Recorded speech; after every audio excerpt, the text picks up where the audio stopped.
Today, we're going to be talking about an IRA, an individual retirement account. Your guide to financial freedom and retirement free from the stress of monetary concerns. Compound, tax-free interest. Ride that Dow Jones. No, don't turn this off. I'm kidding. Please, don't turn me off. We're going to be talking about something much more exciting, although it will not help your financial future nearly as much to learn about today's real subject.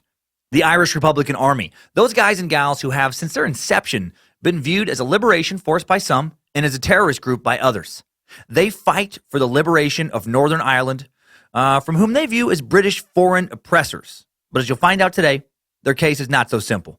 Their case, not obviously just. They've been lighting up Northern Ireland and England with bombs and gunfire for damn near 100 years now. And they're still around. And why? Why are they still around? Does Northern Ireland even need or want liberating currently? We dig deep into Ireland's history and the formation and then latter evolution of the Irish Republican Army today on a boom boom edition of Timesuck. You're listening to Timesuck.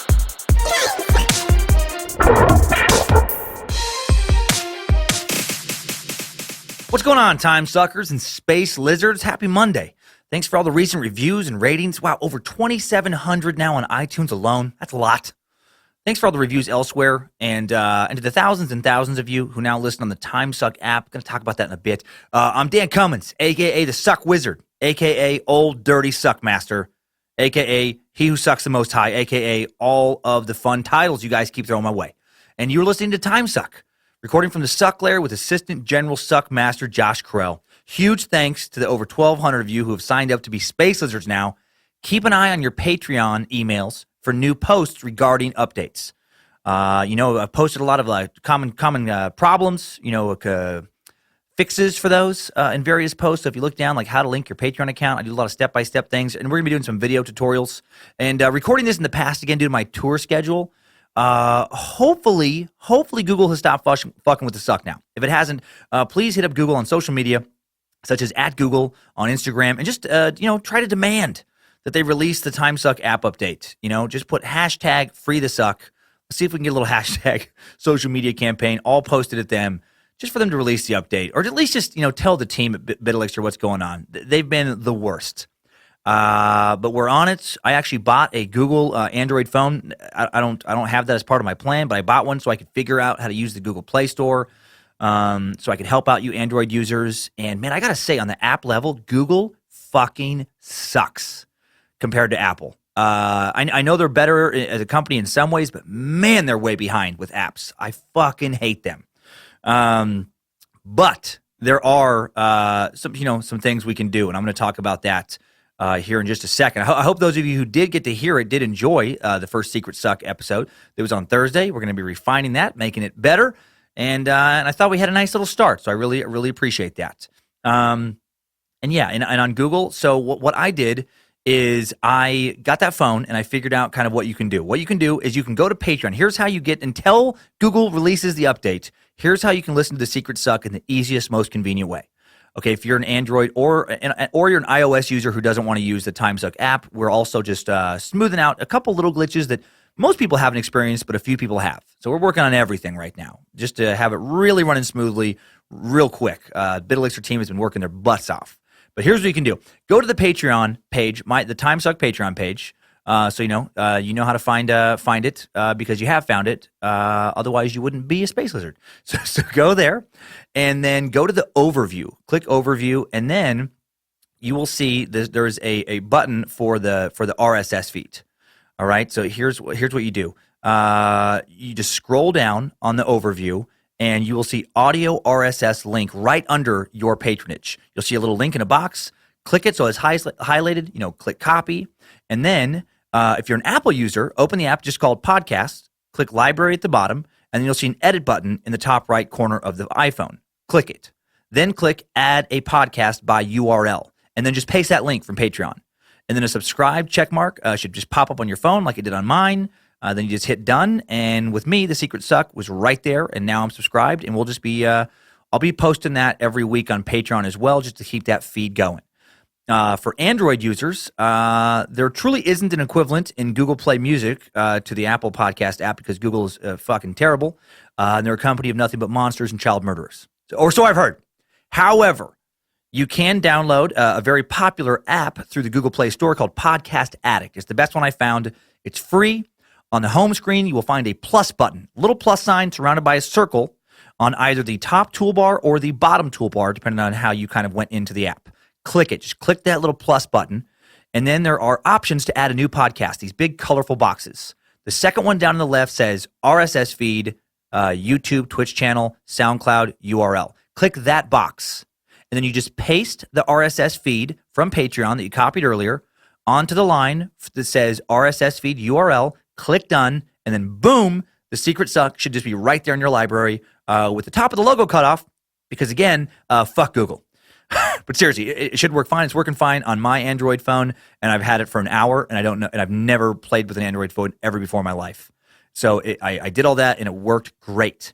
And then for you Android users, until Google stops holding the update hostage, you can just go to timesuckpodcast.com on either your mobile or on the web, and you can do your topic voting, and you can do the send in audio messages.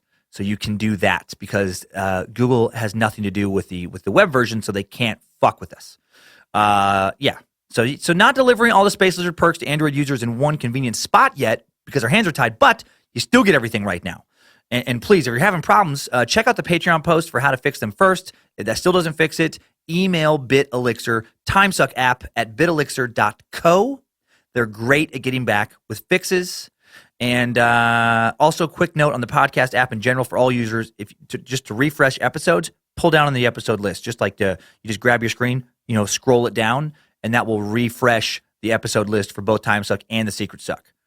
Also, when sending in voice messages, please preview your message before sending them in to make sure they've recorded. You just hit the microphone button again to play it back. And again, if you're having trouble, with any of that, you can email the podcast guys at Timesuck app at bitelixir.co. That works for the website people as well. Okay, couple quick tour announcements, and then we're sucking some Irish folk. Thanks to you New York suckers for making Sunday night in Gotham really pop. I appreciate the support once again.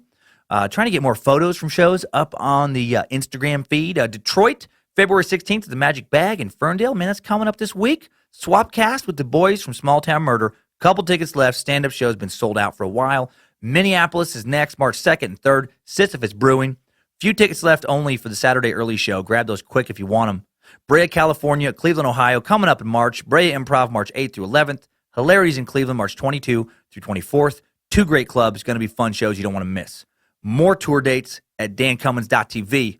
More announcements to help you guys out at the end of the show. Time now for the Irish Republican Army. Opinions on the IRA vary widely. Some see them as honourable, a courageous group of freedom fighters, refusing to lie down against overwhelming odds in the battle for a unified Ireland, free from British rule. Others see them as no better than ISIS, a misguided group of terrorists fighting for a nonsensical and outdated ideal. They claim to fight for a unified Ireland, no more Northern Ireland under the bomb of the UK, under the thumb, one big Ireland, under Irish rule. How many Irish listeners are agitated right now at the patronising accents I've tried to slip into this podcast? There's a fairly large contingent of Irish time suckers. How furious are you right now that I was unable to completely figure out your Irish accent, but it sounds good to my ears, and I'm proud of myself, even though it's terrible. How native are the native Irish Catholics? Do they really have any more legitimacy to the claim for the island at this point than the Norman invaders? Who does Ireland really belong to? How much longer am I going to try to keep this accent up before inevitably cracking and falling into some kind of American redneck mishmash? Well, to understand the roots of the IRA and the conflict with Britain, we have to dive into a brief history of Ireland. Not going to go into too much detail in any one era. Got to save in-depth research for future sucks on Irish historical figures and groups like the Druids. But let's get into their origins. Let's timeline it right now. Let's get into this shit. Strap on those boots, soldier. We're marching down a Timesuck timeline.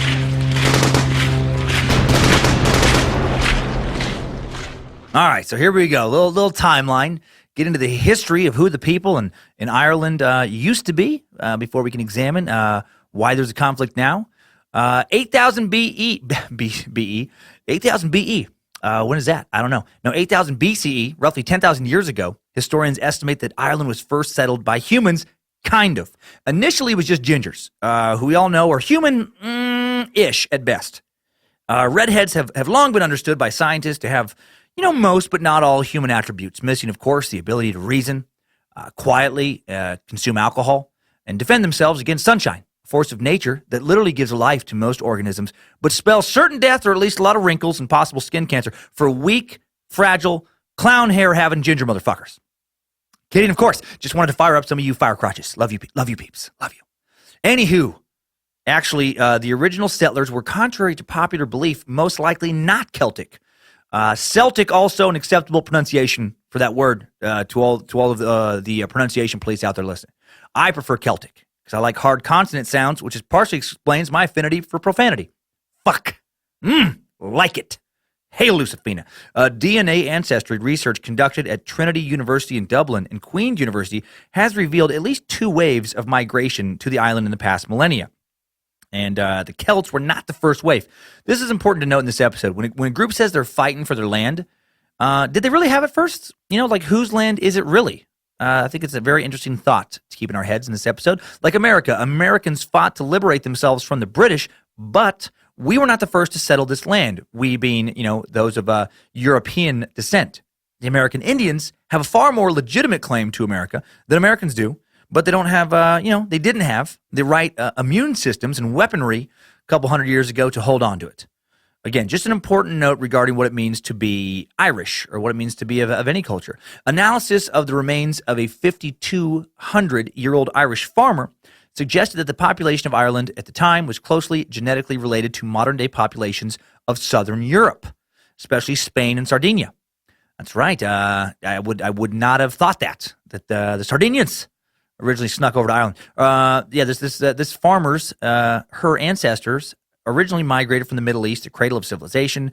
The Celts would later arrive from northern Europe. Now, I should also note that before humans made it to the Emerald Isle, back in 11,000 BCE, Ireland was settled, of course, by leprechauns.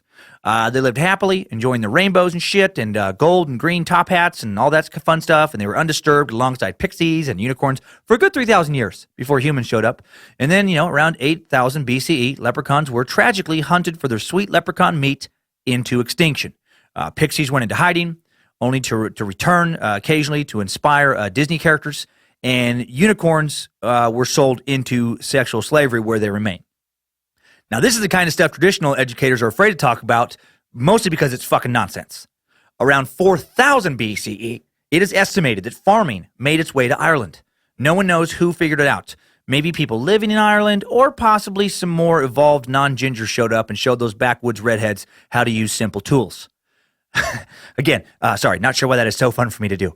Farming marked the arrival of the New Stone Age. Around 300 BCE, Iron Age warriors known as the Celts. Yes, here's the Celts. They came to Ireland from mainland Europe. Yep, the origin of the Gaelic culture that is so important to modern Irish identity. The Celts have had a huge influence on Ireland, and there is a lot of renewed interest in their culture. Many famous Irish myths stem from stories about Celtic warriors. The current first official language of the Republic of Ireland, Irish or Gaelic, stems from the Celtic language. Today, by the way, only roughly 1% of the Irish still speak Gaelic. A little random trivia about the Celts, since modern notions of Irish culture seem to be based in Celtic pride.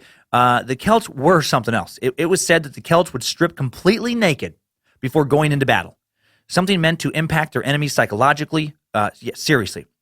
Very terrifying, too, were the appearance and the gestures of the naked warriors in front, all in the prime of life and finely built men, and all in the leading companies richly adorned with gold torques and armlets. Wrote the Roman Polybius.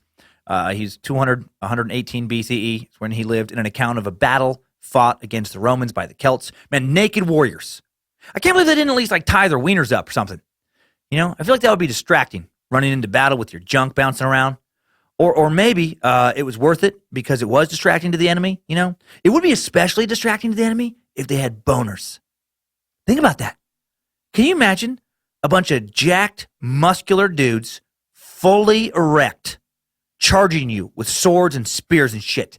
That would definitely give them a psychological edge. You'd have to assume that if you didn't kill them, best case, you're getting raped on the field of battle. Worst case, killed. Actually, worst case, raped, then killed. Best case, killed, then raped. Terrifying. And I guess they really were ripped, too. Just ripped, naked, floppy wiener showing, or raging, boner, sporting warriors. Ancient sources say that the Celts were jacked. They detested being overweight and actually had penalties against it. They were like Spartans. An ancient student of world history named Ephorus wrote that they endeavor not to grow fat or pot-bellied, and any young man who exceeds the standard measure of the girdle is punished. Oh, man, that suck for me. I try and suck in my gut for pictures, but I don't know if I would meet that girdle measurement, that standard. I doubt it. I'm rocking a serious 34 waistline right now. I bet that's over the line. The Celts were also interested in Druidism, or as it's more commonly known now, cosplay. They like to dress up in weird costumes, pretend to be mysterious. Sorry, again, I actually like cosplay. Not for me, but I love costumes people come up with.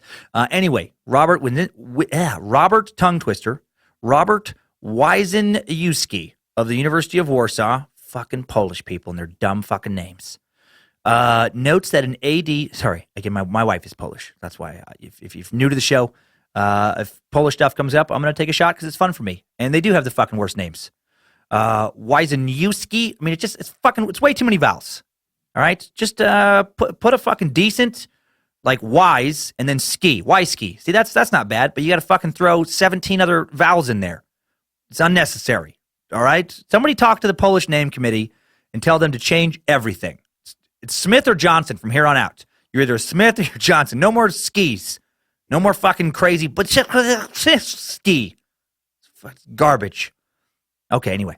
In AD 43, Pomponius Mela wrote about the Gauls as follows, and yet they have both their own eloquence and their own teachers of wisdom, the Druids.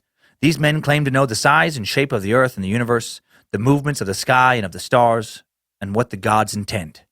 One of the precepts they teach, obviously, to make them better for war, has become common knowledge, namely that their souls are eternal and that there is a second life for the dead. Oh, man, so that's interesting. They had an afterlife. And the old Romans thought that that was just kind of, to get them to fight harder. Like, hey, man, go kind of like, I guess, modern day, what is it, Islamic fundamentalist warriors, man. Get out there and fight. It's okay if you die. It's good for you, actually. You get to go straight to heaven. So the Celts had a little bit of that back then as well, apparently. And, and now the Celts really get going in Ireland. And then, contrary to the beliefs of some, the Celtic race never had a cohesive kingdom, though. They were a loose amalgam of tribes, communities, various groups that came together for shared purposes such as defense, worship, trading, hunting. Kind of, unlike the classical civilizations of Greece and Rome, the Celts left behind, very little that scholars today can classify with any degree of certainty. The Celts were primarily an oral tradition. I think that's part of why they're popular today. People love a sense of mystery. Interesting note about the Celts, women held a high status in Celtic Ireland. Ancient tales from this era tell of women going to war alongside their men, which made me wonder, were they naked as well? I didn't come across that, but if the dudes were naked, why wouldn't the women be naked and fighting? That seems even riskier for them, especially if you're rocking some big old Irish D-cups, right? Some of those milky white Irish D-cups, that's flopping out in the field of battle. It's got to fuck up your balance when you're trying to let an arrow rip from the saddle. Women also had a lot of control over whom they married, if they wanted to get married at all. The ancient custom of hand fasting meant that couples who intended to marry would live together for a year first. At the end of the year, either party could dissolve the relationship. Too bad that custom isn't around today. I think that's a great idea. In 82 CE, the Irish narrowly avoided war with Rome. The conquerors of Europe, but they never made it quite to Ireland. According to Roman historian Tacitus, Rome's military governor in Britain, Gnaeus Julius Agricola, a very successful military campaigner, turned his attention to Ireland. He defeated England's Queen Boudica in 61 CE and then continued to subdue the entire nation, bring it under Roman rule. And then Tacitus claimed that a minor Irish king who had lost his throne in battle approached Agricola and offered to help him conquer Ireland. Fuck, traitor! And Agricola considered an Irish invasion and even drew up loose battle plans for a takeover, but then he had to deal with a mutiny within his own army and a Scottish rebellion. Once he had subdued the Pict uprising in Scotland, another ancient, kind of tribe, the Picts, he was recalled to Rome by Emperor Domitian, Jesus Christ. And then that was the closest the Romans ever got to Ireland. However, there is some evidence that Ireland may have attacked Roman forces in Britain. Numerous Roman coins and artifacts have been discovered in Ireland, and they may have come back from ancient Irish raids or the raiding of various British Roman towns, taking some loot back to Ireland. Not only did raiders take coins, they also took people. They brought slaves back to Ireland. One young boy slave taken in one of these raids went on to win his freedom and become one of the most important figures in Irish history, Palladius Patricius, better known as St. Patrick, the patron saint of leprechauns. And St. Patrick is famous for, of course, bringing leprechauns back to life with some black magic so that Irish gingers could feast on their sweet, sweet, tender meat once again and live like the savages they were. Legend holds that nothing tastes as heavenly as leprechaun ribs marinated with some pixie tears. And that's how we got the recipe for shepherd's pie. Now you know. Of course, that's nonsense. No, St. Patrick is regarded as the founder of Christianity within Ireland. Following the arrival of St. Patrick and then the arrival of other Christian missionaries in the early to mid-5th century, Christianity took over the indigenous religions of the Isle. The Druids are out. They began replacing and or absorbing old pagan and Celtic traditions and beliefs by the year 600 CE. This reminds me of, what we learned way back in Timesuck 7, getting the Halloween origins episode, getting into that, mixing of pagan and Christian mythology. Well, Irish Christian scholars are now excelling in the study of Latin. Wish I knew some Latin, right? Growing up, that would have helped my pronunciation a ton. Greek and Christian theology in various monasteries throughout Ireland. The arts of manuscript illumination, metalworking, and sculpture flourish and produce such treasures such as ornate jewelry and the Book of Kells, an old calfskin book of the Christian Gospels bound in 384 CE. And then the Vikings showed up. All right, at the end of the 8th century CE and during the 9th century, Vikings from what we now call Scandinavia began to invade and then gradually settle into and mix with Irish society. Man, the Vikings, might be talking about them very soon. Some Viking topics been climbing the charts on the topic voting portion of the app. The first attack by the Vikings in Ireland was recorded to have happened in 795 CE by Irish monks in the Annals of Ulster. The burning of Rashrew by the heathens, and Ski was overwhelmed and laid waste. Fucking heathens. Ruining shit for locals, burning villages to the ground, laying entire towns to waste. 988 CE, the Vikings founded Dublin, Ireland's capital city. I thought that was interesting. Dublin is easily the most known Irish city in Ireland among Americans, and it turns out it was founded by Vikings. Following the defeat of the Vikings by Brian Boru, the High King of Ireland at Clontarf. Now, in 1014, Viking influence fades, but they had a presence, pretty heavy presence in Ireland for a few centuries. Despite that, only about 3% of Irish DNA is now Scandinavian, according to some DNA studies I found online. So, maybe they didn't rape and pillage as much as the legends say, at least not in Ireland. Scotland and England have a much higher percentage of Norse ancestry. Maybe it's against their religion to mate with gingers. I don't know. Don't get all riled up, freckled people. Just tossing out ideas, just tossing out possibilities. Or maybe DNA tests aren't testing for the blood of the right kind of Scandinavians, like the Norman Scandinavians. Let me explain that.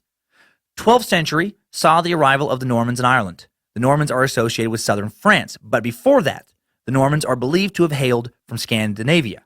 All right, all of that reminds me of last week's Timesuck, right? About the colonial devastation of Africa.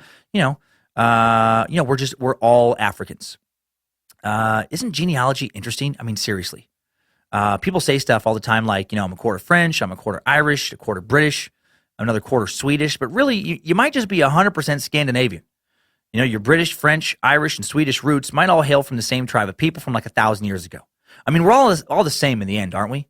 One of the main reasons racism is just so fucking stupid. We're all just 100% meat sack, right? The British and Irish historically, fought tremendously, but also if you go back, 1,000, 2,000 years, share many of the same ancestors. The DNA of Irish and British people very closely linked. Okay, so back to the Normans. In the 12th century, the Normans invade Ireland, began a long, long period of English rule, subjugation, and exploitation that would lead centuries later to the formation of the IRA. At that time, Ireland was a collection of several kingdoms with a high king overseeing all, and then Pope Adrian IV gave the okay on an invasion to the English king Henry II, and Henry allowed Norman mercenaries to take over most of the Isle. And then King Henry sent in his own large army to control all of the Isle. And then the Normans built walled towns, castles, churches. They increased agriculture, commerce in Ireland. And while the Norman invasion marked the beginning of foreign rule, the Irish were initially treated more as a colony by the Normans. The culture remained largely Gaelic. Brits who settled into Ireland fell into Irish customs, generally sided with locals against their British rulers as they, became acclimated to the land. So I guess what I'm saying is despite a new foreign presence, Irish culture not destroyed at that time. If anything, the country was ignored for the most part initially by Britain. Pay us some taxes, give us some of your goods, and we'll leave you alone to be Irish and shit. And then that would all change in the 16th century. In 1534, King Henry VIII declared himself head of the church in England, and he ensured that the Irish Parliament declared him King of Ireland in 1541. He paved the way for the British culture to spread into Ireland. And by the way, that Irish Parliament was, underneath the crown. So I don't want you to think that like Ireland was independent at that time. They weren't. They had their own parliament, but basically the British Parliament could kind of overrule them when they needed to. Okay, and he paved the way for British culture to really spread in Ireland like never before. He created a huge religious cultural rift that has yet to this day to fully heal. Really, if you want to blame anybody, like any one person for the IRA, easily it is King Henry VIII. No joke. He sowed the seeds for its future formation in several ways, including his formal condoning of what was called British plantations. Now, quick backstory on King Henry VIII before I explain what the plantations are. Henry VIII is famous mostly for having 6 wives. And a disagreement regarding annulling one of those marriages led to the English Reformation, which was the split when the Church of England moved away from Rome and the Pope. So basically, Henry, or Hank, as I like to call him, wanted one of his marriages, annulled. And the Pope was like, enough. You can't just keep getting new wives all the time. And Hank was like, yeah, I hear you, but fuck that. I'm the king, and I want to do what I want to do. And then the Pope was like, nah, bro, no can do. Church won't allow it. And then King Henry was like, fuck that shit. I'll start my own church, and it's going to annul whatever the fuck I want it to annul. And then the Pope was like, please don't. Please don't do that. Please do not do that. And Hank was all, already done, bro. Already done, son. And that was it. And now we have a nation of Protestants. So unfortunately, Ireland, still firmly a Catholic island, right? Very much so in culture. And now Hank doesn't care for Catholics. So he officially bans it. No more Catholicism. It doesn't go away, but he wants it to. Irish Catholics have to maintain a connection to Rome in secret now. Priests who refuse to pay allegiance to him and turn their back on Rome are killed. So he lets his new English Protestant friends head on over into Ireland and basically just take whatever they want from Catholic Irish people already living there. The seeds of discontent really start to be sown. The Protestant settlers could have their quote-unquote plantations, free land for Scottish and English Protestant kind of pilgrims heading over there. And the Irish Catholics, not surprisingly, they don't care for that. So this migration and land grab would last until the late 17th century, and from that period on, Protestant, Catholic, kind of British-Irish conflict would become a common theme in Irish history. The 17th century was a bloody one indeed for Ireland. Indeed. It culminated in the imposition of a harsh regime of penal laws to further disempower Catholics, denying them, for example, the right to take leases or own land above a certain value at all, continued to outlaw the Catholic clergy, which did still exist in Ireland, the Irish refusing to give up their religion and basically, outwardly saying, yeah, we're Anglican, but in reality continue to be Catholic. The new laws forbid higher education and entry to various professions for Catholics, imposed oaths of conformity to the state church, the Church of Ireland. During the 18th century, strict enforcement of the penal laws eased, but by 1778, Catholics held only about 5% of the land in Ireland. Wow. To go from the overwhelming majority, or all of it, to about 5%. Irish Catholics have been virtually just completely and totally disenfranchised. And their Irish Catholic descendants would later form the majority of the IRA. Okay, so before the IRA, Irish Catholics and some Protestant nationalists tried to stand up for themselves politically. In 1782, a parliamentary faction led by Henry Grattan, a Protestant, successfully agitated for a more favorable trading relationship with England and for greater legislative independence from the Parliament of Ireland. And again, so it wasn't even just the Catholics. He's Protestant. Some of the Irish Protestants also wanted to be a little bit more free from Britain. However, it did not work. Little was accomplished. Despite Grattan's efforts, London still controlled much of what occurred in Ireland. And then a decade later, inspired by the French Revolution, in 1791, an organization called the United Irishmen was formed with the idea of bringing Irish people of all religions together to reform and reduce Britain's power in Ireland. Its leader was a young Dublin Protestant named Theobald Wolfe Tone. And Tone wasn't interested in trying to work things out politically. He was ready to go to war. Well, the United Irishmen were the inspiration for the armed rebellion of 1798. Despite attempts at help from the French, the rebellion failed.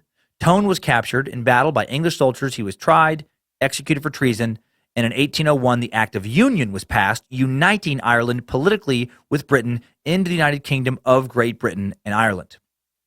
So they reformalize it, and they call it the United Kingdom of Great Britain and Ireland. I love how the name Great is added to Britain and Ireland gets nothing. I wonder if anyone, when they were, they had lost, but they were kind of coming up with the name, was like, can it be called Great Britain and Awesome Ireland? Or maybe Great Britain and Impressive Ireland? Maybe Impeccable Ireland? No. Can it be at least called Good Ireland? No. Not even like Great Britain and Pretty Good Ireland. Can we have So-So Ireland? That's all we can have is So-So Ireland. So it would be the United Kingdom of Great Britain and So-So Ireland. That one doesn't really roll off the tongue now, does it? Sounds worse than just Ireland, really. How about we stick with just Ireland? No, that's fine. Yeah, then in 1829, more political efforts are made towards Irish independence. One of Ireland's greatest leaders, Daniel O'Connell, known as the Great Liberator, was central in getting the Act of Catholic Emancipation passed in Parliament in London. He succeeded in getting the total ban on voting by Catholics lifted, and they can now also become members of the Parliament in London. After this success, O'Connell aimed to cancel the Act of Union and reestablish an Irish independent parliament. So maybe they'd be part of the Commonwealth, but they would have, way more independence. However, this was a much bigger task to accomplish for O'Connell, and his approach to nonviolence was just not supported by all of his countrymen. And then, political issues such as this were overshadowed by the worst disaster and tragedy in Irish history, the Great Famine. Now, potatoes were the staple food of a growing population of Ireland in the 19th century when blight, it's a plant disease, struck potato crops nationwide in 1845, 1846, and 1847. Disaster follows. Potatoes are suddenly inedible. People begin to starve to death, especially since it had been centuries since they'd hunted those leprechauns and their sweet leprechaun meat into extinction. They're really fucking regretting that now. And the British government stepped in and makes it worse. While hundreds of thousands of people are suffering from extreme hunger, Ireland is forced to export abundant harvests of wheat and dairy products to Britain and further overseas. Kind of reminds me of Stalin's Ukrainian famine, right? Starving the farmers who are feeding your nation. And a lot of people do starve. Between 1845 and 1851, roughly 1 million people starve in Ireland, and 2 million more people in those 6 years just get the fuck out. They just leave. And another 5 million gingers died, which would almost kind of be sad, if they mattered. Sorry again. No, but for real, 1 million died and 2 million left. And over 150 years later, the population of Ireland still has yet to reach its pre-famine level of approximately 8 million. Today, there is still less than 7 million people on the island in its entirety. That's counting Northern Ireland and the rest of the island itself. So really thought there was more people in Ireland than that, by the way. On the Isle of Great Britain, over 65 million people. And the UK is about 3 times the size of Ireland geographically, but it has over 9 times the population. So after the famine, Ireland continues to lose a lot of people to immigration, especially to the United States. And they've been turning our nation's cities into drunken shit shows every year on March 17th ever since. There was little effective challenge to Britain's control of Ireland after the Great Famine until the efforts of Charles Stewart Parnell. At the age of 31, he became leader of the Irish Home Rule Party, which became the Irish Parliamentary Party in 1882. And while Parnell did not achieve home rule, the fight for self-government, for Ireland, his efforts towards this movement earned him the title of the uncrowned King of Ireland. And the impetus he gave to the idea of home rule was to have lasting implications. What was really fucking up the Irish independence cause now was the residual effects of King Henry VIII's old Hank's split from Rome. Right? He'd opened up the door for Protestantism in Ireland, and then he encouraged Protestants to move to Ireland with the whole plantation program we talked about. And then Northern Ireland, closest to the UK, is where most of these initial Protestants settled. And now they've been there for a few hundred years, and they've been breeding. There's been a lot of Protestant penis in and out and back in and back out of Protestant vagina action happening. Right? They've also remained culturally tied to England. They've created a majority culture of Protestantism on the island in Northern Ireland. And now they have no interest in seceding and suddenly becoming the minority in a country that overall is still largely Catholic. So fucking Hank, man, he messed everything up with his constant need to bang a new wife. Isn't it crazy though? It's like the butterfly effect, like that action, just the reverberations is still being felt today. People still dying today because that guy was like, no, I want to fuck who I want to fuck. It's crazy. So in the late 19th century in Ulster, a province of Northern Ireland, the majority of people are Protestants. They're concerned about the prospect of home rule. They favor the union with Britain. The Unionist Party, based on remaining with England, is formed in 1891. By the early 20th century, it was led by Sir Edward Carson, and he threatened an armed struggle for a separate Northern Ireland if independence is granted to Ireland. So shit's getting more complicated. You know, you got one group of guys being like, hey, man, if you don't give us our independence, we're fucking out. We're going to cause some, shit. We're going to war. We're going to fight. And then you have this other group going, hey, if you can let these guys out, we're going to go to war. And then the Home Rule Bill actually is passed. I didn't know this, man. Ireland came very close to being, its own nation back in 1912, but it doesn't quite make it into law. And then basically the Home Rule Act is suspended, just kind of shelved because of World War I in 1914. First famine slows down the movement, and then now a world war slows down the movement. Well, the Irish nationalists convinced themselves that home rule is going to be granted after the war if they support the British war effort. And so John Redmond, the leader of the Irish Parliamentary Party, encourages his people to join the British forces and fight, and many do just that. However, a minority of nationalists don't trust the British government, and their distrust leads to one of the most pivotal events in Irish history, the Easter Rising. And the Easter Rising really leads to the IRA. On April 24th, 1916, Easter Monday, two groups of armed rebels, the Irish Volunteers and the Irish Citizen Army, seized key locations in Dublin. The Irish Volunteers, led by Padraig Pearse, and they'd been training for the defense of Ireland since 1913, under the pretense of defending British-led Ireland. But really, they'd been preparing for this moment. They've been dyeing their hair black for several years, and then one day they wash it out, and it's fucking ginger. It's like a fucking sneaky-ass ginger army has been building right up under their British noses. No, the other group of rebels was the Irish Citizen Army led by James O'Connolly. Oh, I just added an O. His name is James Connolly. I've been reading so many Irish names this week, I'm just adding an O in front of everyone's name. This group also began forming in 1913, and it formed out of a labor union strike. ICA leaders organizing militia force to protect workers' interests in Dublin. Well, on April 24th, 1916, the conflict began when Irish forces attacked Dublin Castle in Dublin, seat and symbol of British power. It was a royal residence, home of the Viceroy of England, the British monarchy's Irish representative. Other rebels took over the post office where the proclamation had been read. They raised the Irish tricolor flag. Padraig Pearse read the proclamation of the Republic, which declared an Irish Republic independent of Britain. The proclamation opened up with, "In the name of God, in the dead generations, Ireland, through us, summons her children to her flag and strikes for her freedom." Battles ensue with casualties on both sides and among the civilian population. The British are caught by surprise, but after the initial attacks quickly regather, turn the tide in their favor. They outnumber the Irish rebels 10-1. So the Easter Rising doesn't last long. It finishes on April 30th. The rebels surrender at the GPO, that post office they'd taken 5 days earlier, and been defending against British police, soldiers, and militia. 485 people lost their lives in the struggle over those few days. Over 3/4 of those killed were non-rebel, and just over half were civilians. And initially, it looked like the cause for Irish independence suffered a huge setback with this loss. The majority of the Irish public was not in favor of this attack, not in favor of this uprising. They were opposed to it. However, the British fucked up. Public opinion turned back in favor of the rebels when the British administration responded to the uprising by quickly executing many of the leaders and participants in the rising. They had kangaroo court trials, quickly executed. All 7, dudes who signed the proclamation and 7 others were hastily court-martialed and executed, including Pearse and Connolly. Now, the British had turned them into martyrs in the fight for Irish independence.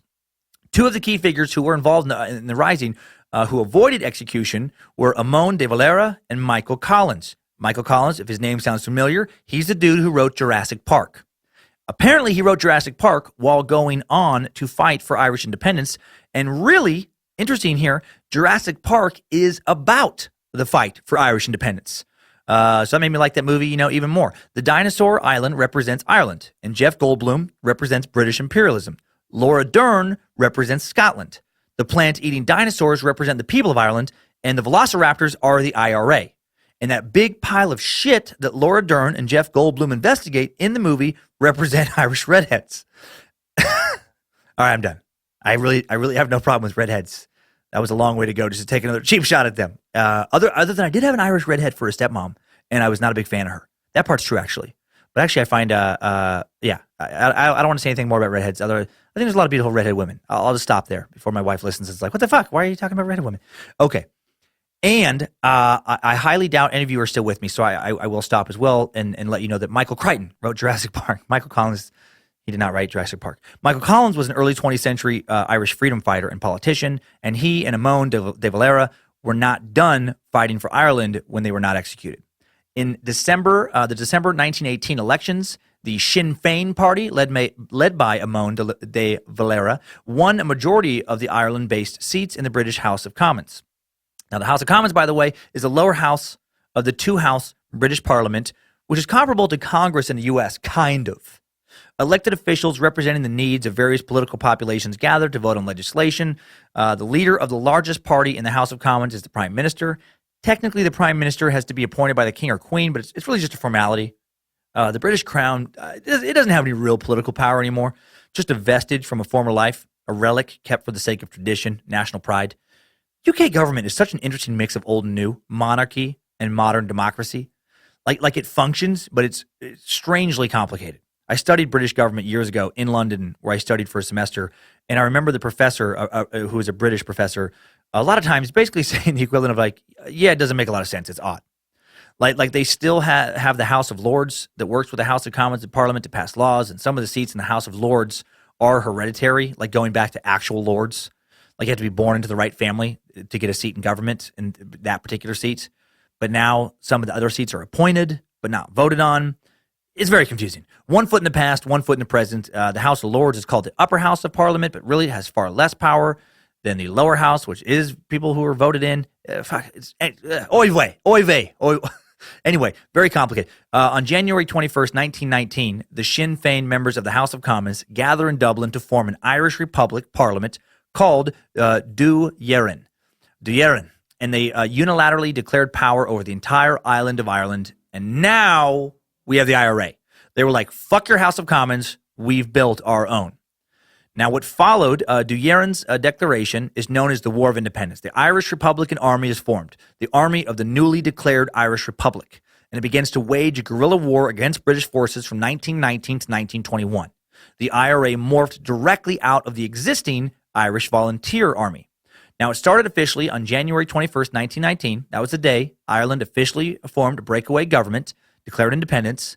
That same day, 2 members of the British Organized Armed Police Force, the Royal Irish Constabulary, were shot dead in RIC in County Tipperary by IRA members acting on their own initiative. The IRA was convinced that a free Irish Republic could only be gained by force.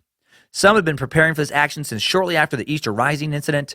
From necessity, they adopted a guerrilla campaign. A conventional war on a large scale, kind of open conflict situation was not feasible, given their lack of men, training, and arms. They were seriously outmanned, seriously outgunned, and then they were also organized initially into numerous small, fragmented, fiercely independent units who, acting on their own initiative, launched frequent low-level surprise attacks. So it wasn't initially a terribly well-organized organization either, just like these bands of freedom fighters, independently led, but all fighting for the same cause. And, they would attack and then just slip back into, civilian population. They were never a traditional army. It was never a traditional war. It wasn't 2 armies, fighting in an open field. The volunteers attacked government property, carried out raids for desperately needed weapons and funds, and to disrupt the British administration, assassinated prominent individuals. Their most significant single target was the Royal Irish Constabulary. Now, this police force was the eyes and ears of Dublin Castle, had the prime responsibility for maintaining law and order, and its members were vulnerable, increasingly unpopular in Ireland, and the best available source of arms. So the IRA would ambush, RIC patrol cars, toss a grenade inside one, kill everybody, take their weapons, that sort of thing, assassinate an RIC officer from an apartment window, have somebody else grab his gun, disappear. They drove the RIC mad. The RIC couldn't fight back if they couldn't find the enemy. The civilian population was at first shocked by the IRA's actions, but rapidly came to support them out of patriotic sentiment and because of the repressive nature of the British government's response. The RIC soon needed reinforcements, and the RIC Special Reserve was formed.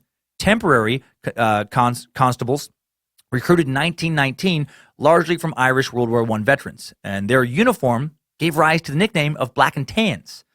And they were basically a British-backed militia. Now, interesting trivia for real trivia here.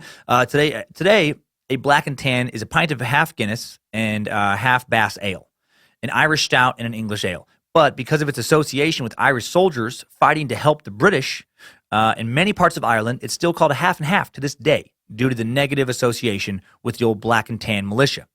Well, the more the IRA attacked the RIC and the black and tans, the more frustrated those groups got. Unable to find IRA members, they started taking their frustrations out on those suspected of harboring IRA members, just innocent civilians, and innocent civilians start to be killed. They started destroying businesses such as dairy creameries they suspected of being used to fund IRA efforts. Violence towards citizens turns public sentiment further against the British. Support increases for the IRA. On September 20th, 1920, an RIC officer is killed in the small seaside town of Belbriggan near Dublin. So here's an example of the IRC really overreacting to attacks. And obviously, never cool to have one of your officers gunned down, but this is very, very not cool how they responded. They break in, loot, and burn 4 pubs, just fucking burn them to the ground, burn a hosiery factory, and also burn down 49 homes in retaliation because they think that, some of those people were supporting the IRA. After the attacks in Belbriggan, other similar incidents, Sinn Féin's strategy of making Ireland ungovernable by the British is beginning to work. The Sinn Féin government backed the IRA campaign. Michael Collins, a leading figure in both Sinn Féin and the IRA, played a pivotal coordination role in all of this. He provided volunteers with funds, arms, equipment, appointed their officers, encouraged them to act, identifying targets, issuing instructions, offering military advice. His most critical contribution lay in the provision of intelligence, using his sources, his network of informers. They even penetrated Dublin Castle and the police forces. His squad, a group of hand-picked agents, eliminated many of Dublin's detective constables, the G-men. And the IRA was never a huge military organization. Over the course of the War for Independence, only 15,000 total volunteers were actively involved, with around 3,000 in service at any given time. They provoked Westminster into more brutal and repressive retaliatory responses. They rallied more IRA support via Sinn Féin publishing propaganda relating to the police atrocities. Their publications were confirmed by independent journalists printed in British and American newspapers. And a mounting chorus of criticism begins to rise in Britain and America regarding the British government's actions. Okay, so the violence in Ireland peaks on November 21st, 1920, Bloody Sunday, the first Bloody Sunday in Ireland's independence battle, not the later one in 1972 that U2 would go on to sing about. On this Bloody Sunday, every woman in Ireland had their period at the same time. They had been building towards this training for years. Staying in the same homes, getting aligned. They wanted to make an incredible statement of solidarity against the British. And they all had their periods heavy flow. Tossed their bloody knickers in the faces of British police officers. Many of them died instantly of disgust. A few died of blood poisoning. And a couple perverts died of food poisoning. Was that too far, even for the suck? I don't know. I guess I'll find out soon enough with some emails. And the battle is over. No, Britain packs up, leaves the island, grants freedom, and never returns. Of course, that did not happen. Of course, that was made up. On this Bloody Sunday, Michael Collins' IRA squad gunned down 19 suspected British Army intelligence officers living as civilians in Dublin houses and hotels. Damn it, 19 in a day. It's a lot of assassinations. Well, the incident illustrated the quality of his informants and the continuing devastating capability of the IRA. Sadly, it immediately stung the security forces the British security forces into brutal retaliation. Hours later, newly recruited members of the police force fired indiscriminately into the crowd at a football match in Dublin, killing 12 innocent people. Due to the Dublin football shootings, Irish public sentiment turns further against England. Now, in response to the escalating attacks, the British Army given the powers to intern persons on suspicion without trial by the end of 1920. A consequence of the arrests which follow, 4,500 by August 1921, was that large numbers of volunteers go on the run. They became, in effect, professional revolutionaries now, differentiated from their part-time colleagues and with no prospect of a normal life until the British rule is ended. In Munster especially, they organize themselves into flying columns, they're called, mobile units of about 100 men based in remote camps or safe houses, ideally suited to guerrilla warfare. And they attack the IRC with increasing relentlessness and effectiveness. Despite their success, by mid-1921, Sinn Féin, the leadership of Sinn Féin, favors negotiations with the British instead of continuing to fight for total independence. They're worrying that the continued violence is going to break the volunteers, going to break the They have a lack of men. They don't have as many men, arms, and funds. There is an increasing buildup of British troops in Ireland. They doubt the capacity of the Irish people to endure a lot more fighting and all the retaliatory attacks, that are involved. And they know that the British are sick of the insurgency and the relentless guerrilla attacks. And they just basically feel like, okay, now's the time to kind of, make a move, get a good deal done, one that will not require IRA surrender and imprisonment. So in December 1921, a treaty is signed by Michael Collins and the Irish and the British authorities. A clear level of independence is finally granted to Ireland, kind of. They were initially only given the original Guinness brewery in Dublin. And for a decade, that was enough. And many of the Irish felt they got a good deal, actually. They were able to drink stout Irish beer at a discounted rate, and that felt, in their drunken state, as good as freedom. Kidding, of course. Being ridiculous. No, at the bargaining table, it was agreed that the northern, largely Protestant portion of Ireland would still belong to Britain. The contents of the treaty would end up dividing Ireland both geographically and politically. Ireland was divided into Northern Ireland, 6 counties, and the Irish Free State, 26 counties, established in 1922. And not all of the Irish freedom fighters are pleased with this decision and division, of course. And this division has kept the IRA alive to this day. Without this division, there is no reason for the IRA. So people were so divided about the treaty in Ireland that a civil war follows from 1922 to 1923 between pro and anti-treaty forces, with former brothers in arms in the fight for the Irish independence, Michael Collins, who was pro-treaty, obviously, he was the guy who brokered the deal. And then there was Amon de Valera, who was anti-treaty, and now they're on opposing sides. So now the IRA has split into 2. Anywhere from 2,000 to 5,000 die in the fighting that follows. Eventually, Michael Collins' pro-treaty forces are able to pressure de Valera's anti-treaty IRA forces into a ceasefire, but not before Collins himself is shot and killed in an ambush by anti-treaty forces on August 22nd, 1922. And then the consequences of the Civil War can be seen to this day. The 2 largest political parties in Ireland have their roots in the opposing sides of this Civil War. There's Fine Gael, the pro-treaty party, and then there's Fianna Fáil,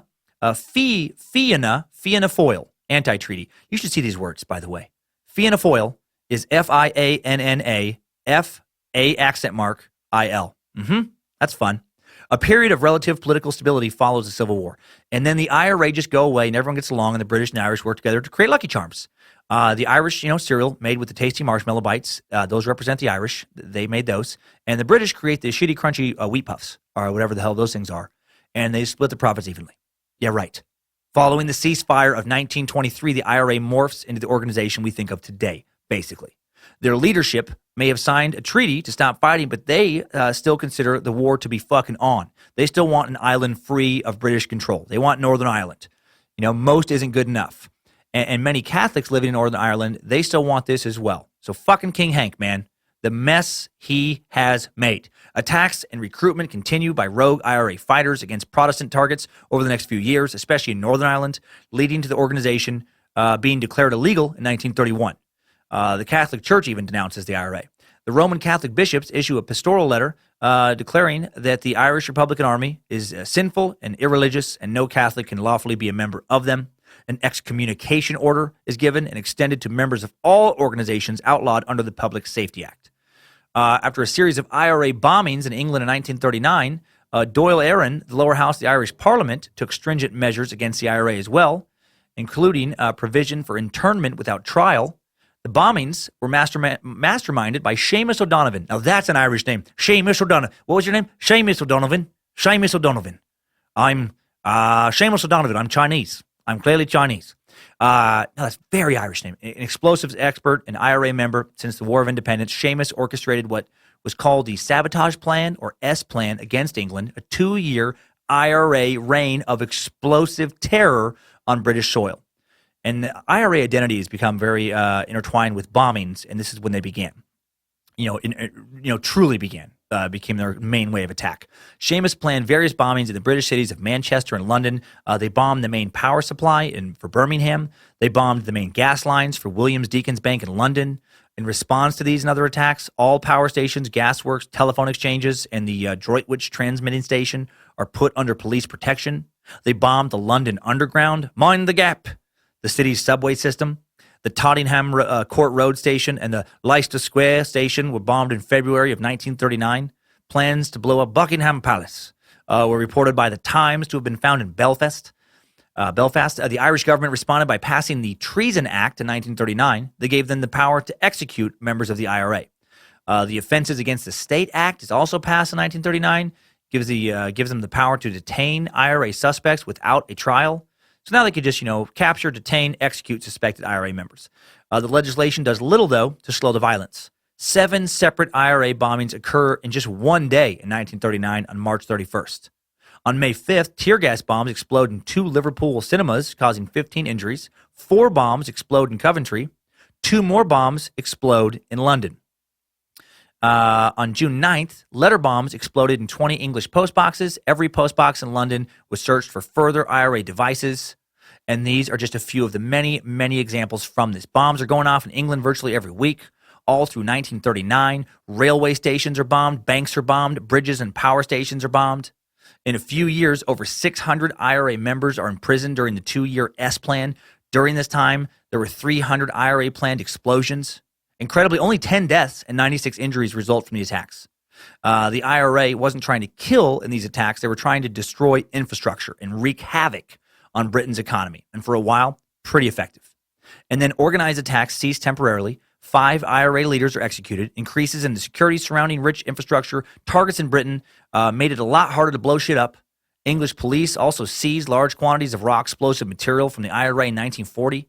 The seizure of war material and inability to get newly acquired war material into Britain under wartime restrictions made bombing even more difficult. The campaign also generated a good deal of anti-Irish sentiment in England, which increased the British public's suspicion of Irish people in general. That makes sense. Making sneak attacks even more difficult. All these factors lead to the IRA attacks tapering off around early to mid-1940. By mid-1947, the IRA would be down to about 200 members in total. And then 1949 IRA convention, the IRA orders its members to join the political party Sinn Féin, which would now become the civilian wing of the IRA. While Sinn Féin publicly denies association, to this day, they are still thought to be tied to the IRA and have been long thought to historically been tied very closely to the IRA. Between 1951 and 1954, the IRA began to really rearm itself with armed raids on British military bases in Northern Ireland and England and stealing guns. Over the next few years, the IRA divided into various factions, each carrying out an occasional raid here, a bombing there. They also reorganized into a more or less cohesive military unit by 1956, planned what would be called Operation Harvest, fighting what they called a border campaign. On the 12th of December 1956, the campaign is launched with simultaneous attacks by around 150 IRA members on targets on the North Irish border in the middle of the night. A BBC relay transmitter is bombed in Derry. A courthouse is burned in Maherafelt, as was a B specials post near Newry, and a half-built army barracks at Enniskillen was blown up.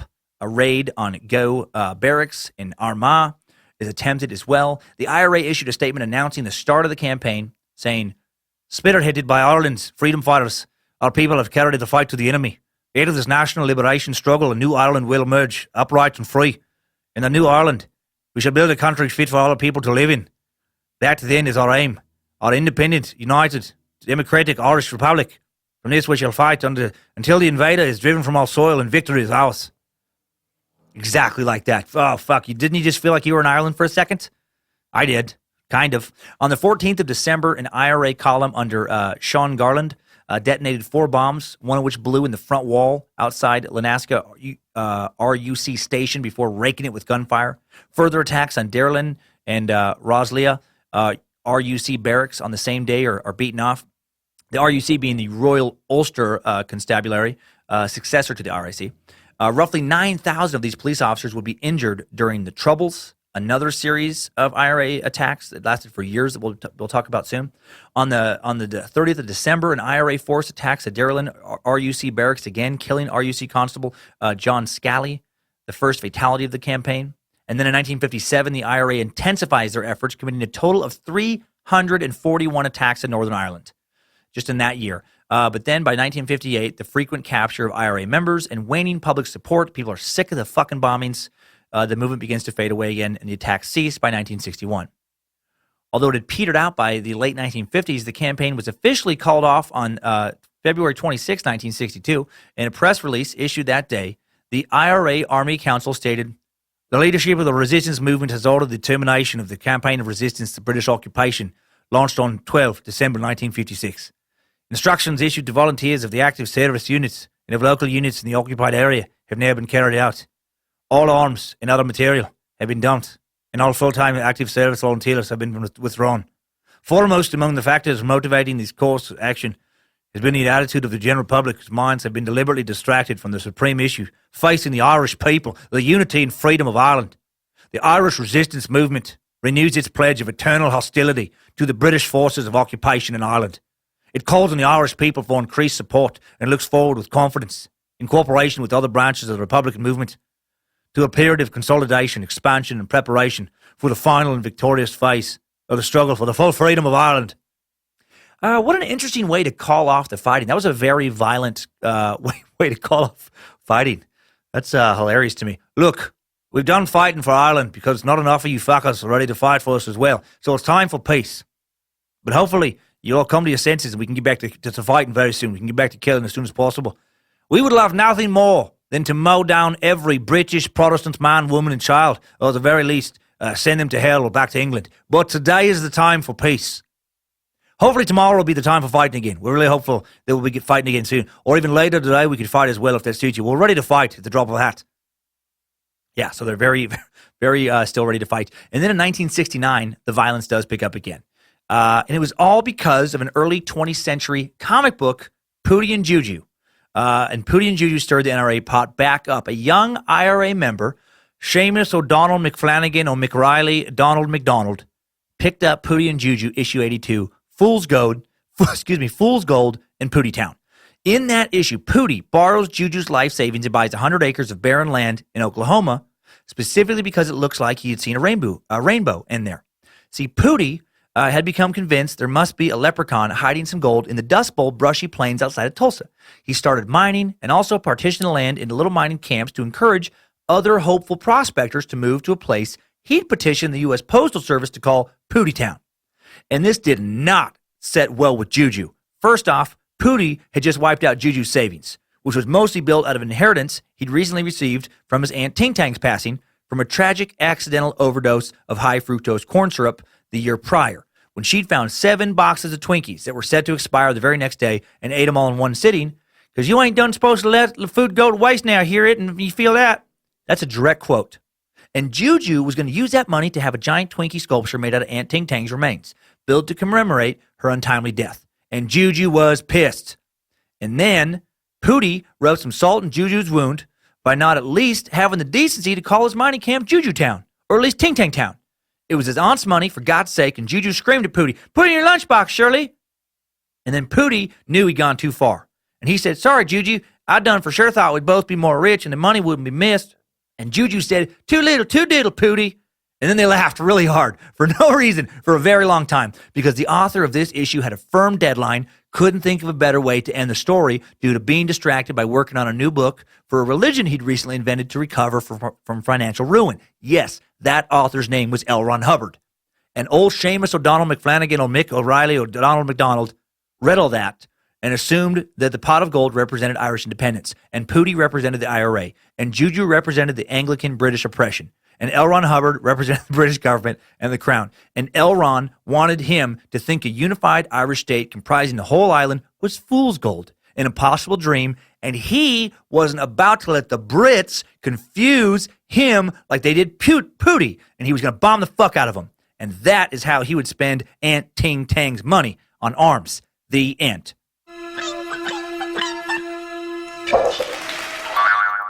Huh? What's he doing? If you're confused by the last few minutes, you should be. If you're a first-time listener, well, sometimes odd characters make Timesuck cameos, and by sometimes, I mean a lot of times. Hashtag keep the suck weird. Anywho, enough of that nonsense for now. In 1969, the violence did pick up again, and it would last for 28 straight years in what would become known as the Troubles. A civil rights movement had formed in Belfast in January 1967, drawing inspiration from the Campaign for Equal Rights in the United States, led by civil rights leader Dr. Martin Luther King. Subject of Timesuck episode 42. Since the creation of Northern Ireland in 1921, the Ulster Unionist Party, UUP had held power in Northern Ireland. Now, the UUP drew its support from the predominantly Protestant Unionist loyalist community, and many of the policies it enacted marginalized and discriminated against the Catholic nationalist minority. In the 1960s, the Catholic working class in Derry lived under pretty dreadful conditions. Housing is terrible. They tended to be very heavily unemployed. For the most part, they lived in an area which has now become known as the Bogside. The people of the Bogside actually represented the majority of the population in the city of Londonderry, aka Derry, and yet they were politically impotent.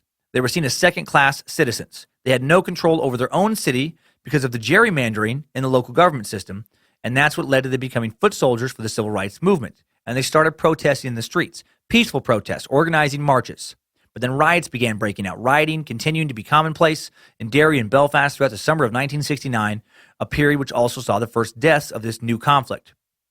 On, new, but also very old, obviously. On August 12th, 1969, a protest sparked rioting in the Catholic Bogside area, and 2 days of serious violence broke out across Northern Ireland. With the police unable to cope with the scope and scale of the disturbances, Northern Ireland's government at Stormont requested that the British Army be sent in to restore order. Initially envisioned as a brief intervention, Operation Banner was to become the longest continuous campaign in the history of the British Army, only coming to an end in July 2007. By the end of 1969, various no-go areas have been established. Peace walls are being built in Belfast and Derry, separating Protestant and Catholic neighborhoods. Just these huge walls separating neighborhoods. Paramilitary groups on both sides begin to reemerge, the IRA being the biggest. Right? And in theory, the British troops were sent to Derry and Belfast to maintain order and to protect the Catholic minority, in theory. However, the army soon came to be seen as a tool of the Protestant majority by the minority Catholic community. This is reinforced by events such as Bloody Sunday in 1972, when British forces opened fire on Catholic civil rights demonstrators marching in Derry, killing 500 gingers, and more importantly, 13 actual people. This is the Bloody Sunday Bono wrote a song about. And of course, I made this shit up about 500 gingers. God, I hope you know that. Okay. January 30th, 1972. Let's talk about Bloody Sunday. In the Bogside area of Derry, Northern Ireland, British soldiers shot 28 unarmed civilians during a peaceful protest march. 14 people die, right? I said 13 earlier. It was 14. 13 die outright right there immediately, but another guy actually dies 4 months later, and his injuries, or his death was attributed to injuries from Bloody Sunday. Many of the victims were shot while fleeing from the soldiers, and some were shot while trying to help the wounded. Other protesters were injured by rubber bullets or batons, and 2 were run down by army vehicles. 2 investigations were held by the British government about the shootings. The Widgery Tribunal, held in the immediate aftermath of the incident, largely cleared the soldiers and British authorities of blame, described the soldiers' shooting as bordering on reckless, but accepted their claims that they shot at gunmen and bomb throwers. The report was widely criticized as a whitewash, and then 16 years later, the Seville inquiry was established in 1998 to reinvestigate the incident, and following a 12-year inquiry, Seville's report was made public in 2010, concluded that the killings were both unjustified and unjustifiable. It found that all of those shot were unarmed, that none were posing a serious threat, that no bombs were thrown, and that soldiers, quote, knowingly put forward false accounts to justify their firing. On the publication of the report, British Prime Minister David Cameron made a formal apology on behalf of the United Kingdom. Bloody Sunday increased Catholic and Irish nationalist hostility towards the British Army and exacerbated the conflict. Support for the IRA rose, and there was a surge of recruitment into the organization, especially locally. The Troubles are generally agreed to have finished with the Belfast or Good Friday Agreement of April 10th, 1998. Between 1969 and 1998, estimated that well over 3,000 people are killed by paramilitary groups on both sides of the conflict. Some of the most significant attacks of the Troubles include the Birmingham bombings of November 21st, 1974. That's when bombs went off in 2 central Birmingham pubs, killing 21 people, injuring 121 others. In 1972, the official IRA declares a ceasefire that has lasted ever since, technically. A splinter IRA group, the Irish National Liberation Army, has kept the violence right on going uninterrupted. On August 27, 1979, the IRA killed 79-year-old Lord Mountbatten, a British naval officer who was one of Churchill's favorite naval commanders in World War II, and the second cousin once removed of Queen Elizabeth. And he was killed while on vacation. Dude survived 2 world wars on the sea, and then the IRA blew up his fucking boat.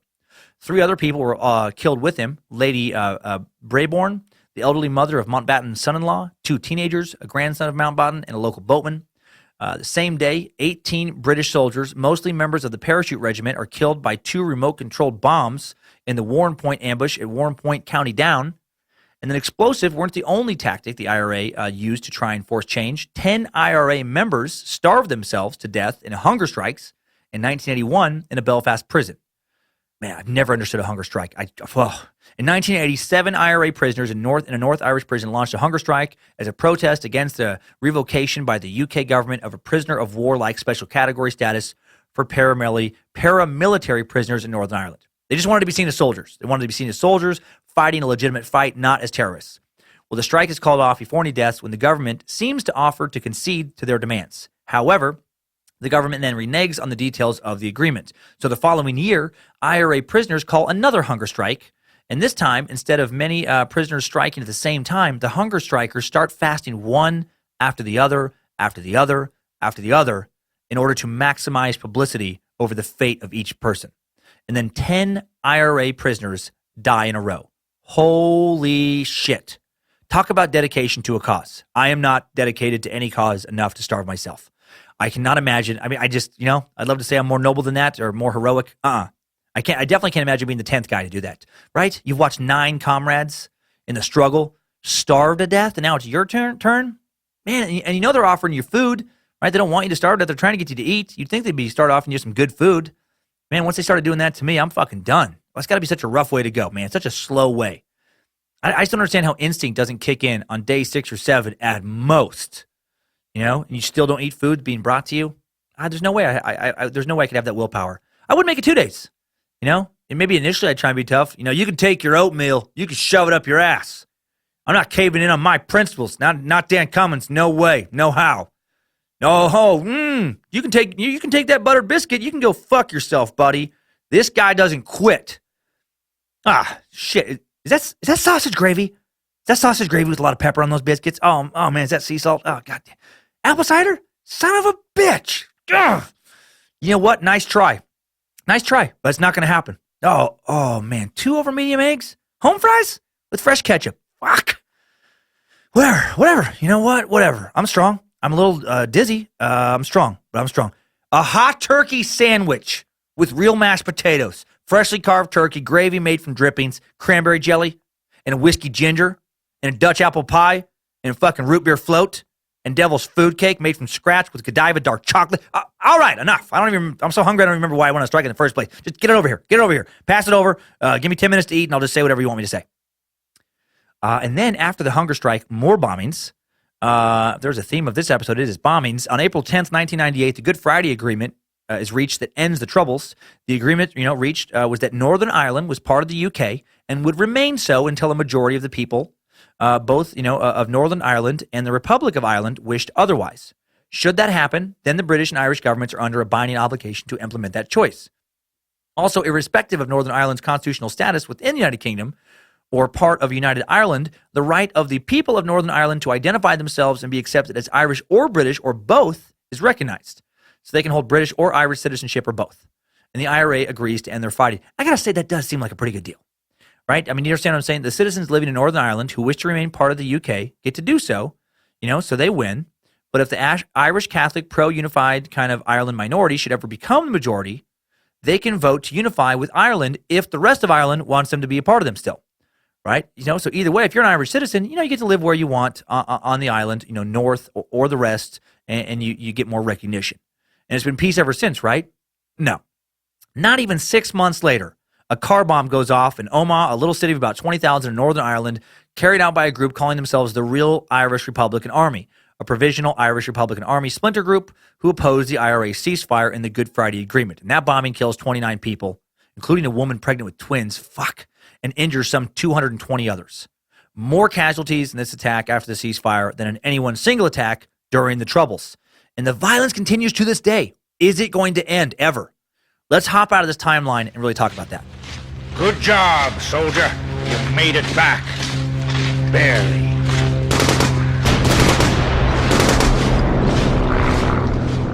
Okay, a lot of information today, and there's so much more. Some form of the IRA has been active for almost 100 years now, and the fight for the entire island to be under one rule, a rule free from British influence, has never completely gone away. Last to this day. And we'll look into the current status of the IRA and examine if it still has aspects of being a revolutionary group, or if at this point, it's just a bunch of terrorists. I mean, if the majority of the population doesn't want a revolution, how do you justify continuing to fight for one? But before we dig into that, let's check in with the idiots of the internet. Idiots of the internet. Okay, before we get into idiotic comments today, I think it's worth sharing some comments that are not necessarily idiotic under a video called The Republic's Dissident Youth, Ireland's Young Warriors, uploaded by my favorite YouTube channel, Vice. It's a video from 2015 about a group of militant teens who operate under an IRA splinter group. Right, there's so many IRA splinter groups. Kids who are willing to die to get British influence out of Northern Ireland. And here's what some people have to say. User Matt Hopkins posts, inspirational, intelligent, and brave young men and women. I'm a Brit, but these people have more morality, strength of character, and courage than any Brit kid.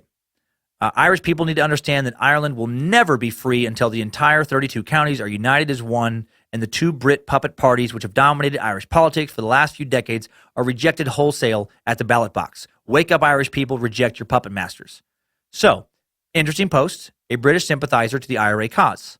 Another sympathizer is user King of All Goyams, who posts, good lads, keep up the honorable fight, respect and support from Texas. Then we get to user Thor117, who is not a sympathizer, and who posts, these fools are not warriors in any sense of the word, and they disgrace this country with their carry-on. They have no idea about what they are fighting for. Sinn Féin, the IRA are all one and the same, all scum. They bombed Dublin city, killed innocent civilians, robbed banks, credit unions, post offices every week or every other week during the Troubles. As it stands today, morons like these are no better than neo-Nazis. They claim to be Republicans and that they have no issue with all the murder, theft, and other criminal activities that their own worthless little groups act out against the people of this nation. The basic truth is the rich, steaming buffet of bullshit that these kids have been served to get them into line with this mindset has no relevance. The existence of these fools only causes more problems than it solves. And there are a lot of posts like that one. A lot of posts comparing the IRA to ISIS and other terrorist groups. And also a lot of more support posts, like user Anabolic Horse, who posts, brilliant, I'm from the UK, get the English out of Ireland. So, the Irish fight for independence, still a hot button right now. Important issue across the pond. Videos about the IRA regularly get millions of views. So many people on each side of the debate. A lot of respect for the youths in the comment section, plus a lot of people basically saying, enough already, you guys are fucking terrorists. And then there's the comments of users like Andy Aguilar, who thinks he solved the whole situation. I love that. I love that when there's been a struggle for like decades, if not centuries, and then some dumb shit on YouTube thinks they can just throw out a sentence and just fucking wrap it all up. And he just says, why don't they move to Ireland from Northern Ireland? ? Good job, Andy. You did it. You figured out what no one else could for the past 100 years. Way to oversimplify an incredibly complex issue, you fucking dumb bastard. Now, why not just walk around Northern Ireland with a megaphone for the next few weeks? Just clear everything up for everybody. Just go around. Attention Irish who want to join up with the rest of Ireland. I have figured out what you need to do. You don't have to keep fighting. You don't have to wait. Just uproot your lives and move. No big whoops. There's room for you to live in Ireland. There's lots of farms and land. Please, just move south. No biggie. An independent Ireland already exists. Just head south and find it. You're welcome. Love Captain Oblivious. Just Captain Obvious idiots like this. You know, someone doesn't like everything about their country. Why not just fucking move to a different country? That's perfect for them. I love how that's an option in people's heads. You know, like, you don't like your country? Well, just fucking move. You know, if there's one thing this world is full of, it's amazing opportunities waiting in other countries. You don't like working at 7-Eleven in Tennessee? No big whoop. Just go become a doctor in Montreal. They have a shortage of doctors. They don't even need degrees. They're waiting for you and your whole family and just community to head on over. You don't like fucking mopping floors? That's okay. There's a bunch of stockbrokers jobs in Bolivia right now, just for the taking. Just get over there. Just move your whole entire community over there. User Richard Gonzalez really supports the IRA cause, even offers his help, posting, as a Mexican, I'd pay my respect to you lads, and I'd be happy help. I'm gone, visit you lads, soon. My support from East Los Angeles, California. Hashtag Mexi Irish Alliance. I'm going to go out on a limb and say that old Dick Gonzalez is never going to make it to Belfast. And how is being a Mexican relevant to this fight? What battle for independence is Mexico fighting? Mexico's been free for almost 200 years. Or are you trying to give California back to Mexico? Mexico only had it, California, for like 25 years, and that was over 150 years ago. And you edited this message. How did you edit it and still write, I'd be happy, help, I'm gone, visit you lads? User Luanis Kazisbakis makes quite the pivot with his comment saying, the IRA are freedom warriors. My mother's maiden name was Case, Casey alert, vigorous. Iceni, early Britannic tribe, land, Kings Lynn, Norfolk, Boudica's tribe. Okay, so the IRA are freedom warriors. Your first sentence, while stating the obvious, definitely makes sense. But then you try to connect your mother's maiden name to vigilance because the word case is similar to Casey, and Casey is Gaelic for alert, and that makes you part of their cause. And then you bring up Iceni land, Iceni being a tribe of Celts living in Britain way back in the Roman era, a couple thousand years ago, near present Norfolk, and their leader, Queen Boudica, revolted against the Romans, and when she lost the revolt, committed suicide rather than be subjugated to British rule. And you think your genealogy goes back to her, even though there are no birth records from that entire civilization, because it completely disappeared from the records by the time the Normans showed up. Well, you're really stretching shit thin to align yourself with the Irish independence movement. Why can't you just say you support them? Why do you have to try so hard to be part of their movement? I feel your pain. I've never been to Ireland, but my last name is Cummins, and Cummins is a Scottish name. And I had ancestors in Scotland a few hundred years ago, and if you trace it back far enough, some of my ancestors definitely probably took a trip or two to Ireland, and one of them married an Irish woman. And, there's that. And my grandmother's maiden name is Johnson, as in John O'Reilly, a guy who definitely seemed at least part Irish that I met at a pub in Boston, who I got to say, seemed like a pretty cool dude. And I've also had sex with a few gingers, and I wasn't even grossed out by it. So you know what? Fight's a good fight. I'm right here with you. I'm in the fucking trenches. Right here. Same team. So, there's that. And I'm going to end on a little reason now instead of more idiocy. A comment that leads to my conclusion about this episode. YouTuber Jonathan Hers reposts, the Northerners want to remain in the UK, so why not let them? Land and government belong to its inhabitants and citizens, not abstract ideals like Ireland. Very interesting and important thought. Not just idiocy today in the idiots of the internet. Idiots of the internet. All right, so first, with these conclusions, where is the IRA at right now? Well, here's a little excerpt from an article in The Guardian UK from just 2 weeks ago. It said a dissident Irish Republican terror group that severely maimed a Catholic police officer in Northern Ireland and has been responsible for shooting dozens of young men in so-called punishment attacks has declared a ceasefire. The mainly Belfast-based Real IRA splinter group organization said the environment is not right for armed conflict. Two other hardline Republican factions, the New IRA and the Continuity IRA, continue to back the use of armed struggle in their opposition to the peace process in Ireland. So yeah, I'd say the fight wages on still. And now the big question to me is it worth it? Is the IRA in its various forms, a terrorist group or a bunch of freedom fighters? Well, I guess yes to both, actually. I mean, I think way back in the early 20th century, I'd say they leaned far more towards freedom fighter than terrorists. They were, it was an oppressed group of people fighting for freedom and independence. Now, I got to say, they lean a lot, to me, more towards terrorist group, because they're not fighting for freedom of a culture anymore. I think it's like they're just fighting just to fight. I don't know. To piggyback on Jonathan Hertz, what does it really mean to be Irish? Think about the timeline we just marched through. Which Ireland are the IRA fighting for? Are they fighting for the pre-British plantation Ireland? Are you really fighting for a culture from the early 16th century? Do you really feel that connected to that? Or are you fighting for an earlier culture? Are you fighting for pre-12th century Ireland? Or are you fighting for Ireland before the Normans invaded? So, are you fighting for the Ireland that existed from 300 BCE to the 12th century CE? Is that it? But what about the 8th century through the 11th century CE when the Vikings were mixed into Ireland? Are you fighting for the Vikings? Are you fighting for that? I mean, look, I get the logic. The British Protestants marginalized the Irish Catholics following Henry VIII's split with the Pope, and the resentment lingers, and discrimination has continued. But Irish Catholic is now the cultural minority in Northern Ireland. If somehow the IRA did convince the UK to give Northern Ireland to the Republic of Ireland and have one unified Emerald Isle, it only makes sense that decision would kick off even more war, right? That the Northern, Irish, the Anglican, equivalent, they'd have their all militia. They'd be fighting now, for Northern Ireland to go back to the way it was for them and for their parents and grandparents, go back to the UK. So again, what the fuck are you really fighting for? It reminds me of various battles in the Middle East and in the South and Eastern Europe. Terrorist groups fighting for the land that their ancestors laid claim to hundreds of years before the occupiers came in and took it. But is it still really your land? Or did you lose it? You lost the fucking war.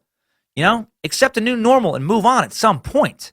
If you're not currently being oppressed, stop living in the past and killing innocent people over some vague notion you have over independence. The living Protestants of Northern Ireland aren't the oppressors. They're people who didn't ask to be born in Northern Ireland any more than Catholic minorities did.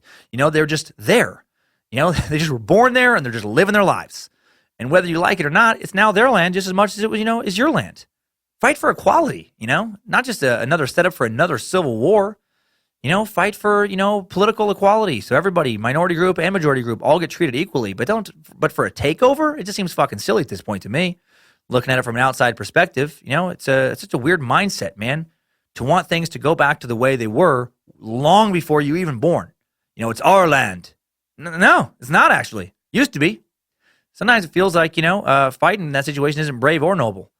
It makes about as much sense to me as like if I were to go back into Spokane to a home I owned in Spokane and that I lost in what I considered unfair circumstances in the 2008 housing market crisis. What if I just showed up there tomorrow and, just knocked on the door? People answer, I'm like, all right, man, get the fuck out. I used to live here. And I want things to go back to the way they were when I owned it. It wasn't fair how I lost it, so get the fuck out of this house. People who bought it fair and square. I don't know. That's just how I feel. It's just my opinion. I don't live there. I don't really know what it's like. From an outside perspective, though, I got to say, hard to feel that the armed cause of the IRA is still just. I thought I would come to a very different conclusion. I've always identified more with the Irish and the British because supposedly I have a lot of Irish blood in me, and I've always romanticized the Gaelic Irish culture. But maybe it's time to focus on improving life for all of people who live in Ireland and, people who feel marginalized through political channels and peaceful protests. Maybe it's time to make peace with the divided island, right? It is just geography, and we are all just meat sacks. Okay, time for some top 5 takeaways. But first, last week I did wonder if the IRA characters in the FX series Sons of Anarchy, those gun traders, were based on reality for those other people who watch the show. Do the IRA have a history of smuggling guns? Well, after a little research, yes. But the TV show seemed to have it backwards. In the Sons of Anarchy, the motorcycle gang buys guns from IRA members. Doubtful much or any of that has went on. There are numerous cases, though, cases investigated by the FBI and other organizations of the IRA smuggling guns from the U.S., back to Ireland. That appears to be very, very valid and true. Future Timesuck topic, Whitey Bulger, the Irish mob boss Johnny Depp played in Black Mass, he did claim to smuggle guns to the IRA, felt that supporting the cause of Irish independence legitimized his criminality a little bit. And the IRA dealt in a lot of guns, but doubtful they sold them to California biker clubs. Okay, now time for top 5 takeaways. Timesuck Top 5 Takeaways. Number 1.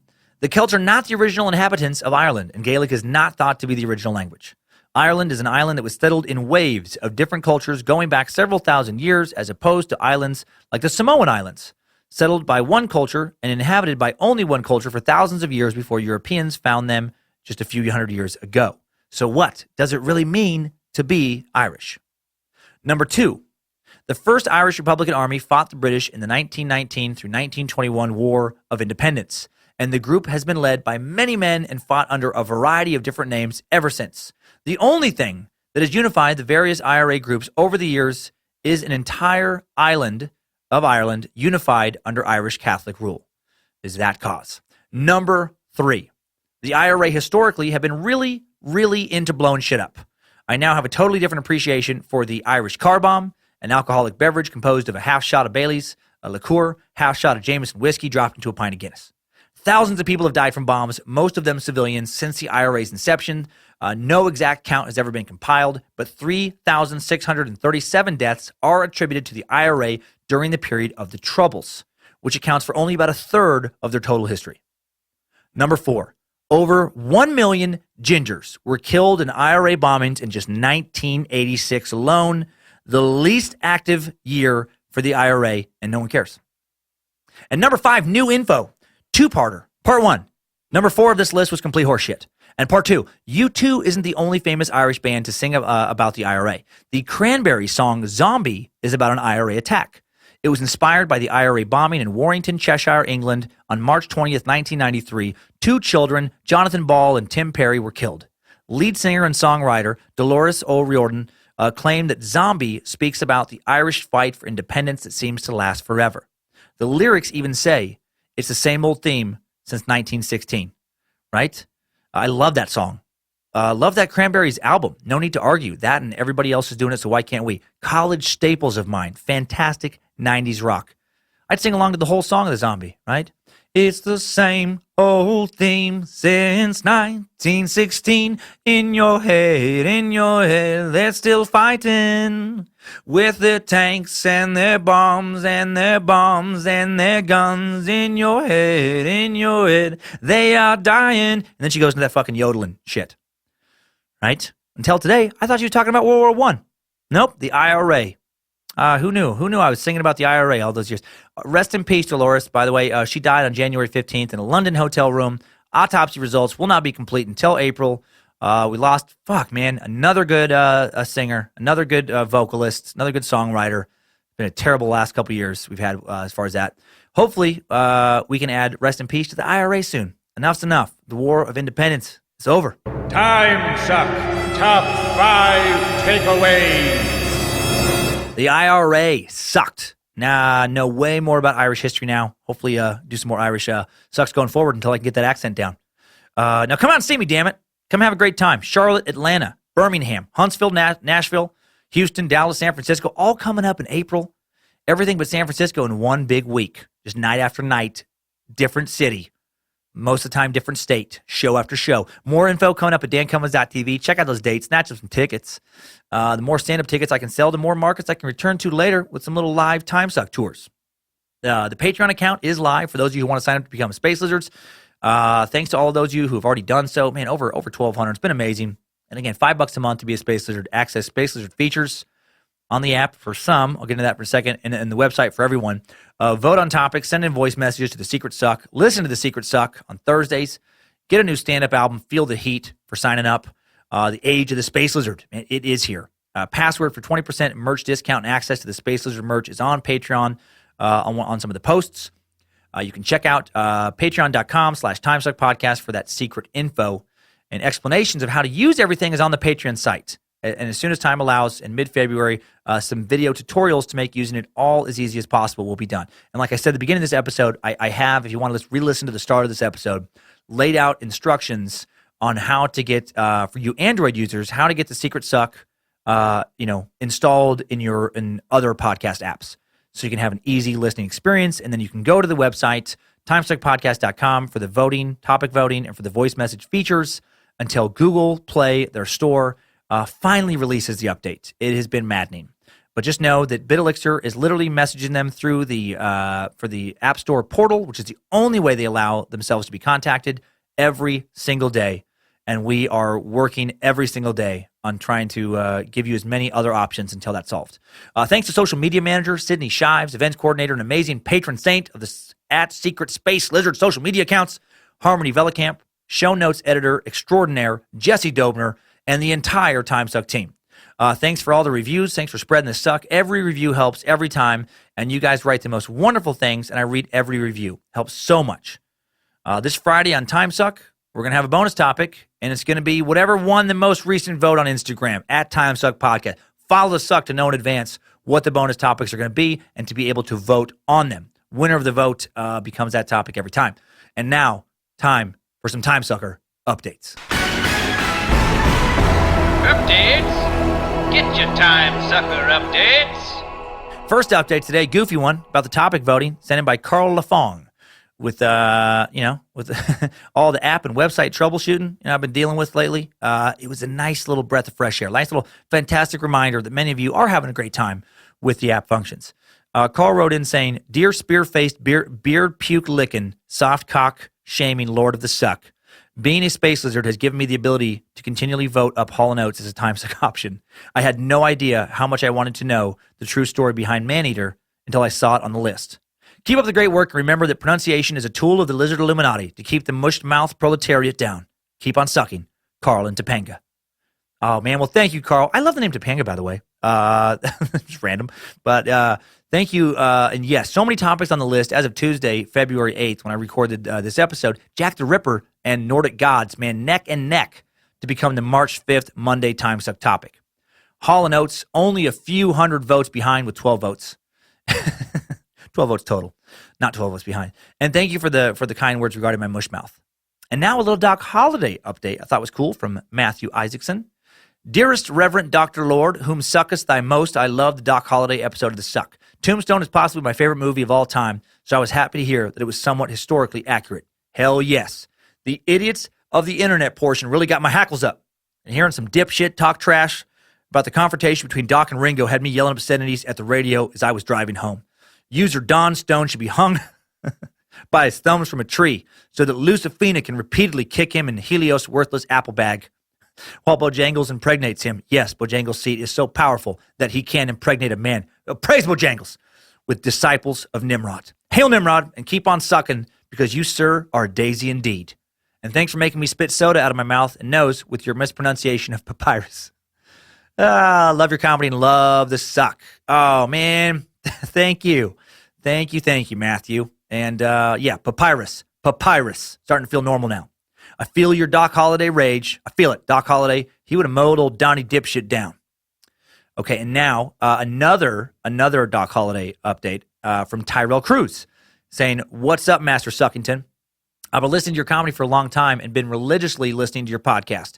It's fucking awesome. Got my girlfriend listening to it as well. We love it. Quick update, at least I think. Doc Holliday's famous quote of, I'm your huckleberry, may not be correct. He may have said, I'm your hucklebearer. This is interesting. Huckle are the handles on the side of coffins used by the pallbearer. So Doc's basically saying, I'll carry you to your grave.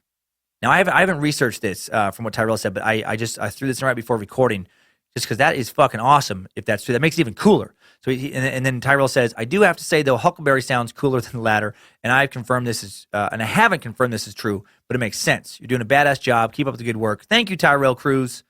And he says, P.S. I don't think you've done any musicians yet, so I suggest Frank Zappa, the crazy jazz oddball of the 60s and 70s. Listen to the thing. Listen to Fish. It's crazy and hilarious. Well, Tyrell, I did do Kurt Cobain. That was a while back, and that was my only one. And yes, man, more musicians in the future. I have always been fascinated about Frank Zappa because he does seem crazy as shit. And I appreciate you just, again, it's been a kind of a crazy week with all the tech stuff. I appreciate the kind words. And Huckleberry, I hope you're right on that. I hope that is true because that, to me, that actually does make it even cooler. Like Huckleberry is fun and random, but if he's saying like, I'll carry you to your grave, oh, that's some badass shit. Okay. Now a more serious email from Christina Camardo, regarding the Cobain episode I was just mentioning. She says, Hi, Dan. I've written in the past about topic suggestions, but never had much more to say until I finally listened to the Kurt Cobain episode. I'm a counselor at the National Suicide Prevention Lifeline, and while I deeply appreciate you advocating the line and urging listeners to call, I have an issue with you calling Cobain selfish. Calling someone who commits suicide selfish or cowardly, I think, is a drastically unfair criticism. People who have severe mental health issues are in a constant and painful battle every single day of their life. It wears them down emotionally, mentally, and physically, and leads to thinking that others will consider irrational, or it leads them to thinking about actions that others will consider irrational or illogical. But in these people's minds, suicide can be their only way out. You called Kurt selfish because he was leaving behind a family and fans. While I understand calling someone selfish for leaving a family and responsibilities behind, I think it's selfish for people to expect him to continue living a painful life every single day just to deliver them more music since he was so musically gifted. So he's supposed to bear the weight of his daily debilitating pain for your appeasement? Who's the selfish person then? I, of course, do not advocate suicide, but find it very close-minded when people call suicide victims selfish. While it's a touching analogy, would you consider someone who dies from cancer selfish? Mental health issues like cancer are a disease. It's not feeling sad. It's a biological makeup of the mind that makes it work differently. Just like a cancer victim whose biology is making them physically sick. It's an illness of the body versus an illness of the mind, and I find that frequently, illnesses of the mind are judged much more harshly because it cannot be seen or fully understood. A suicide victim was at a place in their life where death was the only way out. And like cancer, a cancer victim who has exhausted all medical possibilities that failed, death is inevitable for both people. I just want people, including you, to have more awareness of the seriousness that mental health issues can have on a person.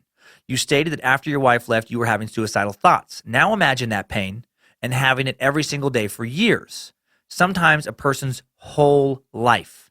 And to make it worse, you can point out the origin of your pain. For people with depression, there is no origin. Because of the makeup of your brain, you're just depressed. Like Kurt, you could have beloved fans, great career, wealth, fame, and family, but yet there is always something constantly there in your head tearing you down. Anyway, sorry for the rant. The issue is just very close to my heart, and I wish to spread more mental health awareness to our society so everyone has more understanding. Would love to hear your thoughts if you have time. Thanks, Christina. P.S. So fucking pumped for becoming a space lizard. Well, Christina, I hope you are a space lizard, and I hope you're enjoying it already. And you know what? I appreciate that message because you really did make me think and really kind of made me change the way I do feel about suicide. You know, I think I even talked about it in that episode where, you know, it is hard to see what's going on in people's heads. You know, mental illness isn't treated with the same respect as physical illness. And I didn't even realize that I was perpetuating that by kind of shaming the people, I guess, in a sense, or people that have committed that act. Because, yeah, I was just thinking of it like as the way I would think about suicide, where I can't imagine leaving my kids, but I'm not mentally ill in that way. I probably have some shit going on. You guys have listened to enough episodes to know that I'm not completely stable, but I don't have that. I don't know what it's like to feel just depressed all the time and to carry that weight all the time in like a chemical part of your brain way. And so just to say that it's selfish is oversimplifying a very complex issue. And it, you know, that's not fair to the families of the victim to basically say like, oh yeah, well, he was just an asshole who abandoned you guys. You know, that's not fair to like the family of Chris Cornell. That's not fair to the family of the Linkin Park, you know, Chester Bennington, I believe his name is, you know, lead singer. So thank you, Christina. I will actually work on being more tolerant and more understanding of that particular situation going forward. And again, I know you're not saying. I think I always thought in my head I was like advocating it in a way or endorsing it if I didn't come down on it. I don't want people to just lightly take their lives. But, you know, if they've been through that much pain, they do it. I also don't need to like shame them, you know, post-mortem. So thanks for bringing some awareness, Christina. Last one real quick from Jessica Casillas, immigration updates. Now she says, Master Reverend of all the mother suckers, I love this podcast and have binged on the episodes over a few times. Oh, that's awesome. I know in the past I brought up the subject about you doing an episode of immigration, and I'm definitely well aware of how touchy the subject is, especially right now. But my husband and I have been going through the process to get his papers for the last 2 years. And recently, my children and I have been without him since he was recently temporarily denied and now is stuck in Mexico until further notice. I want to give you our side. I have no issues in talking about it for the main purpose of educating people that don't see the whole picture and only know what they see on the news. When you're up for the task, let me know. Hail Nimrod, give a pat to Bojangles for me, and damn Lucifina, be gone. Sincerely, your shortest redheaded sister timesucker, Jessica Casillas. P.S. I hope to hear from you soon. Well, Jessica, I did just message you real quick. And yeah, I am going to do an immigration episode. I will do it. I've only been putting it off because some issues are easier to kind of narrate than others. And that one is going to be a motherfucker. It's very touchy and I want to do it justice. And I feel like it's very important. And with all the secret suck stuff I've been dealing with, you know, the next few weeks, it's just, I'm not going to have the brain space, I think, to tackle it properly. But I do want to do that episode. Will do that episode. Yes. So I hope to hear back from you. We can figure out a time to talk. And I know there's some other listeners who are experiencing it on a personal level as well. And it is something I think that is important to kind of educate people about. Because if you don't have anybody, you know, dealing with in your life personally, it can be very easy to say, well, just get the fuck out. Just fucking get them out. And that's a very simplistic way of thinking. And that's not what we do here on Timesuck. And thank you, Jessica. Hail Nimrod to you. Sorry you're dealing with that bullshit. Next time, suckers, I needed that. We all did. All right, everybody. Well, thanks for listening again. Know that we're working on smoothing out everything with the secret suck. Don't blow anybody up this week. Please don't do that. And God damn it, keep on sucking.